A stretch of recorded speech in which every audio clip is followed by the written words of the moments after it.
good conscience, speaking the same thing, teaching the same thing. Yeah. See, you can't go teach one thing as a child of God, and I can't go teach something else as a child of God. Right. We must teach only what thus said the Lord. Amen. Amen. And we can have a good conscience when we know that we are speaking the same thing. Amen. All right, man. See, the harvest, when they hear 2 or 3 different things out there, they get confused. But when they keep hearing the same thing over and over and over, there ain't no confusion about the word of God. Amen. The scripture tells us, Jesus said, I have set you forth as a light. And I don't know no man, as the scripture, I believe it's in Matthew, I couldn't get it up today, so I believe it's in Matthew, I think, where it said, no man light his candle and put it under a bush. All right. Huh? Right. See, Jesus don't want us to hide what we done learned. Don't want us to hide what we have been taught. He want his word with us to be the light. Amen. Amen, brother. I believe that old song we sang, be a light for Jesus. Huh? All right. Yes, sir. You see, we can have a good conscience even if the world speaks bad about us. I believe I heard my old preacher say, I'm talking about my road dog preacher. I believe I heard my preacher say, some guy got a machete at him one time. Called him a curly head, Bible toe, or something other he called him. You got it wrong. Your preacher had machete at him. Oh, the preacher had machete. But my friend, see, we shouldn't have no fear in speaking God's word. Amen. Because the Bible tells me that if we love Jesus, his love drives out fear. Yeah, we're going to be talked about. Come on. We're going to be put down. We're going to be stabbed in the back because we're going for being that light for Jesus. You see, I'd rather be a light for Jesus than to be a hand stool for the world. Right, say it, brother. Because see, being that light for Jesus and doing his commandment, I'm going to gain eternal life. Right. Amen.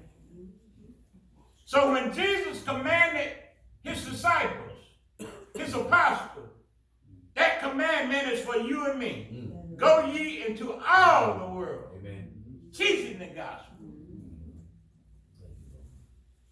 Let me move on. See, but 1 Peter 3:17 says, for it is better if the will of God be so, that ye suffer for well-doing than for evil-doing. All right.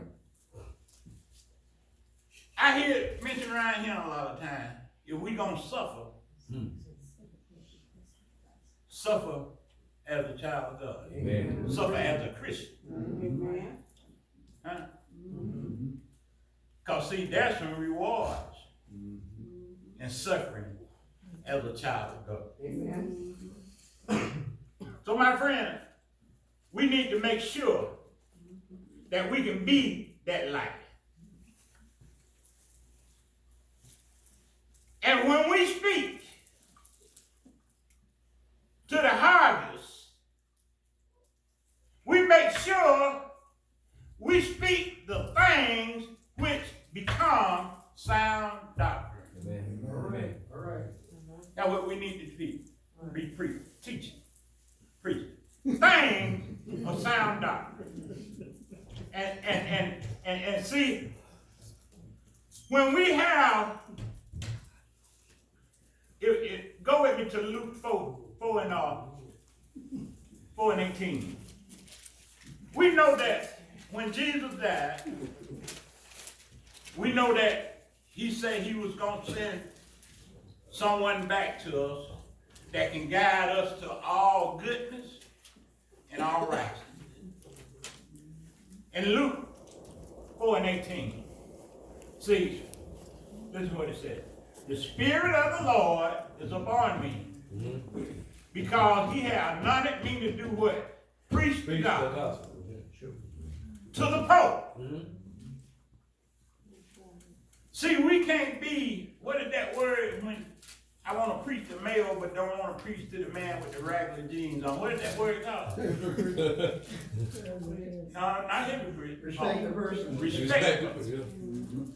I mean, you and I, as a child of God, we've been anointed by God to preach the gospel to the poor. He has sent me to heal the brokenhearted. And I want to tell you, my friend, there's a lot of brokenhearted people out there. They're stern lost and straight brokenhearted because they don't know what way is up and what way is down. They don't know what way to turn, don't know where to go. But no, the only thing I can do is tell them like Bulletproof told man, where can I go to the Lord? He said, Luke 4 and 18 said we are to preach deliverance to the captive. There's a lot of people sinking deep in sin, sinking to ride no more. We are to preach the recovery of the sight to the blind. We're not talking about the physical blind. We're talking about the spiritual blind. Right. Huh? You know those songs we used to sing? Do we sing around here? I once was blind, but now I'm found. I once was lost. Amazing grace, how sweet the sound. We have been anointed to preach to the blind and to set at liberty them that are bruised. Right. See, every one of us in here know our adversary. And I'm going to tell you, Brother James, that joker bruise you. Huh? I'm telling you now. You can take my word for that. I can't help because I look like this. Huh? You have to go up down behind power of church and that mom and daddy. But look what Jesus said in Philippians 2:15. He said, being a light, you know that, I'm putting that in there, I haven't read the scripture yet.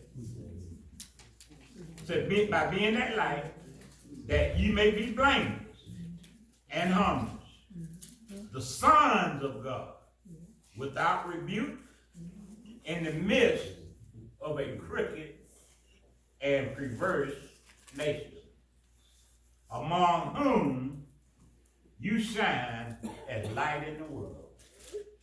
So my friends, we're going to be light for Jesus when we out there witnesses to this lost nation, witnessing to the harvest that I believe I heard the preacher speak Sunday about. The harvest is ready. Don't ask whether it's going to be ready the next 4 months. It is ready now. All right. We got to go out and harvest. Man. And the only way we going to harvest, we got to let our light shine for Jesus. Speak nothing but the death, burial, and the resurrection of Jesus Christ. And we don't worry about what takes place. Because what do the Word of God tell us? What did Paul in 1 Corinthians, I believe was 1 Corinthians 6:3, I think, I could be wrong. He said, I planted it. Okay. Apollo watered it.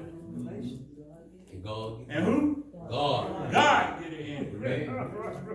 See, when we go out there with it, don't you feel bad. They might cuss you out. They might talk about you. They might try to jump on you. Of course, they're going to have to fight if they try to jump on me now. You'll put your light out.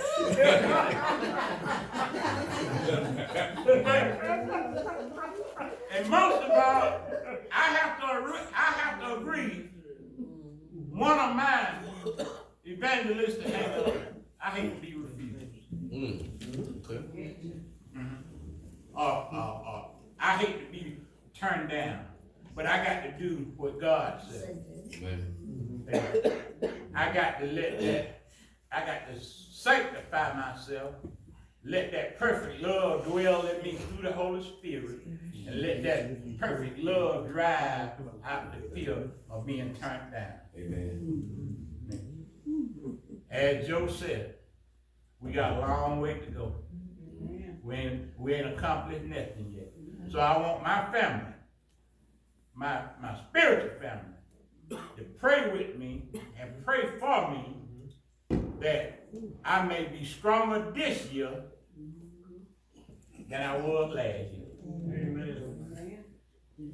And I want to thank God for having this opportunity to speak a few words of will on this New Year's night.